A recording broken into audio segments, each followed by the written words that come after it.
a aposta na vacina agora com a bala de prata gera uma expectativa, né, que todos os meus da Inglaterra, inclusive de Oxford, dizem para mim, veja, vocês têm que baixar a bola aí no Brasil, porque nem nós se a coisa vai funcionar. A expectativa precisa ser mais real, né? Nós todos estamos torcendo, existem 5 vacinas, se a gente contar da Universidade de Melbourne, que mais é do que uma BCG aí reforçada, que eu não sei se tem alguma perspectiva, né? Porque a teoria de aumentar a resposta imunológica do modo geral, né? Não sei se isso vai dar para ser usado contra o coronavírus, mas a nossa expectativa de nós vamos ter a vacina mais rápida da história, vida nesse momento, tem que ser calibrada, porque o período mínimo, né, é de alguns anos.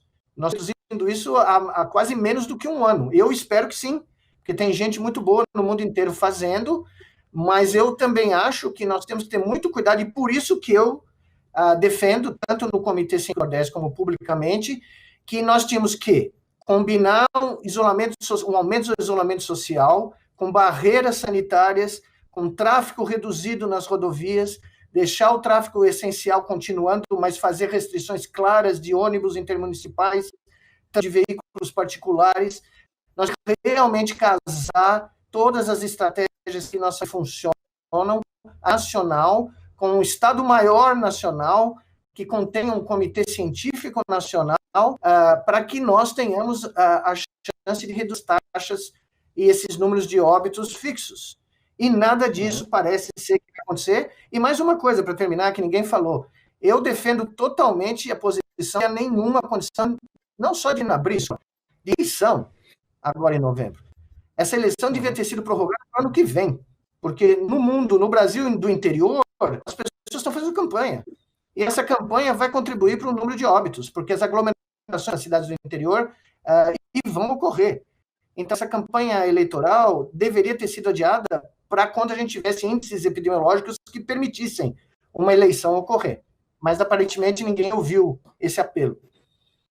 Eu vou acrescentar aqui um comentário que, a respeito da sua fala, doutor Nicoleles, o Walter Silva, da nossa audiência, comentou o seguinte: queremos seleções de cientistas, não queremos seleção da CBF. Então, aí pegando aí o seu exemplo do Messi, né, e de Barcelona. Então, eu queria perguntar para a doutora Natália Pasternak, ainda, né, na continuidade dessa discussão a respeito da vacina, doutora, quais são as limitações possíveis que podem fazer com que essa expectativa, como disse o doutor Nicoleles, a respeito da vacina, tenha de ser um pouco abafada? Quer dizer, quais são as restrições? Quer dizer, a possibilidade, por exemplo, de a vacina não durar, não ter não propiciar uma imunidade por tanto tempo, enfim, quais são as limitações que podem ocorrer assim que se tiver os resultados? Diogo, é muito importante a gente ter o pé no chão com pesquisa de vacina. Nós estamos muito animados dentro da ciência, nós cientistas, com os resultados de fase 1 e 2 dessas vacinas que então se mostraram promissoras o suficiente para entrar na fase 3 de testagem, que é a fase que a gente está vendo acontecer agora no Brasil e que está deixando as pessoas muito esperançosas, onde a gente realmente vai dizer se a vacina funciona ou não. Então, a primeira restrição, quando você me pergunta, pode ser que tenha eficácia reduzida, tempo de imunidade, não, a primeira restrição é saber se funciona. Pode ser que simplesmente não funcione, isso pode acontecer.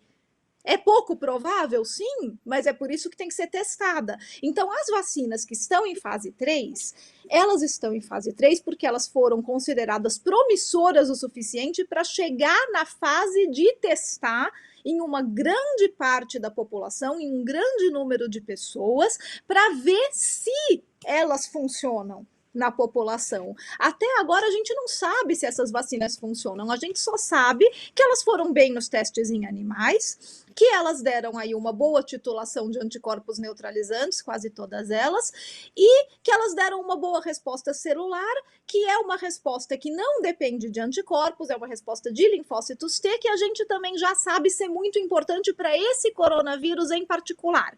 Para doenças de vírus em particular já é importante, para esse mais ainda. Por quê? Para entender se uma vacina vai funcionar ou não, ou quanto ela é promissora, a gente também precisa entender a nossa resposta imune ao vírus. E a gente ainda não entendeu. A nossa resposta imune ao vírus não está decifrada. Ela não está preto no branco, a gente ainda está entendendo como ela funciona e a gente está tendo algumas surpresas não muito agradáveis. A gente vê, por exemplo, que a resposta de anticorpos não é consistente e nem constante na população. Tem gente que não produz anticorpos. Tem gente que produz anticorpos, mas depois eles caem rapidamente e a gente não consegue mais detectar no sangue. Apesar disso, tem gente que mesmo uma quantidade muito pequena de anticorpos no sangue tem anticorpos protetores, tem anticorpos bons, aqueles que realmente protegem. Ainda está confuso. A gente viu também que a resposta celular de linfócitos T parece ser uma resposta importante e duradoura. Há indícios de que ela pode realmente durar mais tempo do que a resposta de anticorpos, que está se mostrando inconsistente e que a gente sabe, comparando com o coronavírus de resfriado comum, que pode não durar. Então tem um monte de coisas que a gente vai ver durante a fase 3 de testes das vacinas. A gente vai ver se elas funcionam, e a gente vai avaliar isso comparando grupos grandes de pessoas, então grupos, milhares de pessoas, que você vai dividir em grupos, um grupo que recebe a vacina e um grupo que recebe um placebo. Vai expor essas pessoas à doença, e por isso que o Brasil é um cenário interessante, porque o vírus aqui ainda está circulando muito. A gente expõe esses grupos à doença e vai comparar os grupos, vai ver que grupo que se sai melhor. Por que isso demora? Porque eu preciso de meses acompanhando essas pessoas nesses grupos para ver que grupo que está ficando mais doente. Eu preciso continuar acompanhando os efeitos colaterais que a gente viu na fase 1 e 2, que indicam que até agora tudo bem, são seguras, mas pode aparecer efeitos colaterais quando eu coloco num grupo maior de pessoas, então eu tenho que acompanhar.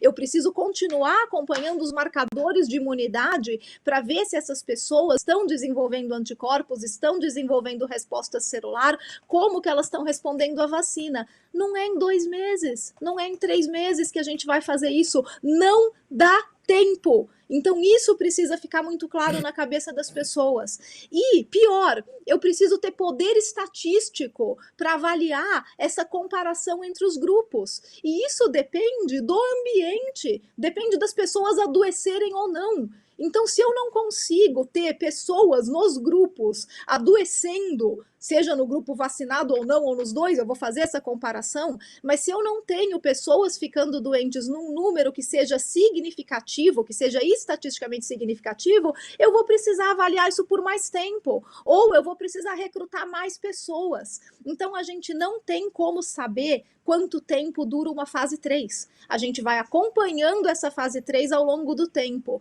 E ter governantes e políticos, e daí eu pego o gancho do Nicoleles, em tempo de eleição ainda, aproveitando isso para fazer populismo, para dizer vai ter vacina em novembro, vai ter vacina em dezembro, não dá para fazer essa previsão. O cientista não tem bola de cristal.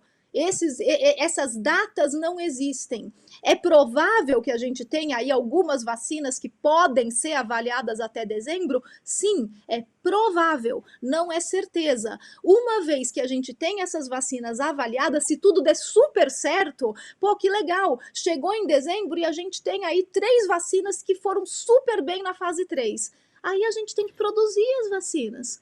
A gente tem que fazer campanhas de vacinação. A gente tem que conseguir invasar essas vacinas. A gente está com problema de produção de vidraria no mundo, não é só no Brasil. A gente não tem capacidade para produzir vidraria em número suficiente para invasar vacinas, para vacinar bilhões de pessoas. Então, tem problemas de logística que vão ter que ser enfrentados e que são seríssimos. A gente vai ter que ter vidro, a gente vai ter que ter seringa, a gente vai ter que ter campanha de vacinação. E daí a gente vai ter que vacinar de acordo com os grupos de risco. Então, quando as pessoas perguntam, vai dar para pular carnaval ano que vem? Não vai, cara, porque o jovem que pula carnaval, ele está no final da fila para receber a vacina. Primeiro vem os profissionais de saúde, depois vem os idosos, comorbidades. Então, pé no chão. A gente não pode fazer da vacina um instrumento político, como está sendo feito, E a gente não pode fazer da vacina uma esperança de uma resposta rápida, de uma resolução rápida. Sabe o que a gente pode usar para uma resolução mais rápida? As medidas de quarentena, os agentes comunitários de saúde. A gente tem ferramentas que a gente não usa e a gente fica depositando a esperança das pessoas e fazendo populismo com ferramentas que ainda não estão prontas ou que não existem, como, por exemplo, as curas milagrosas.